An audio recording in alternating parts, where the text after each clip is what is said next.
So my dad brought Melon de Bourgogne to the Willamette Valley as well, but not necessarily. It was pretty inadvertent. Again, it was one of these labeling mistakes from Davis. Davis kind of had this program in the 50s and 60s where they wanted to do the Noah's Ark thing and have representatives of each of the different varieties in their collection. And they were a little hasty sometimes. And so they brought in Melon de Bourgogne, but they mislabeled it as Pinot Blanc. And so when my dad came to plant Pinot Blanc in Oregon, he brought cuttings up. I mean, as soon as they had leaves on them, he knew they weren't Pinot Blanc because the leaf looked a lot like Chardonnay.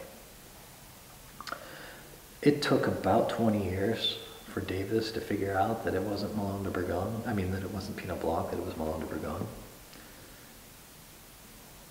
We knew it wasn't Pinot Blanc. And so because of the Chardonnay-shaped leaf, it always got blended into our Chardonnay. And then, once it was made clear that it was Melon de Bourgogne, Dad sold the grapes. One vintage he traded our Melon de Bourgogne for a Range Rover, an old Range Rover, but it was a good one nonetheless. And so it wasn't until 2008 that I said, these are amazing old vines that are producing some really interesting white grapes. We should just vinify this separately and see what happens. And so that was the first vintage of Melon de Bourgogne at Eyrie, in spite of the fact that we've been growing it since 1965. And I think it's a fascinating grape. Melon de Bourgogne is a variety that comes from, well, like the name says, originally Burgundy. Was excommunicated in the 14th century by the Duke of Burgundy, and then found its home in the Loire Valley. And in the Loire Valley, it makes this wine called Muscadet, which if you've ever had it, extremely high tone, like very acidic, it's almost like with high string on a violin.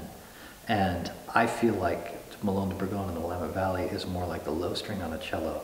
It's just got this really rich kind of resonant quality to it. It's still got that acidity that's typical for the variety, but it's translated into a much kind of more mellow and rounded feel.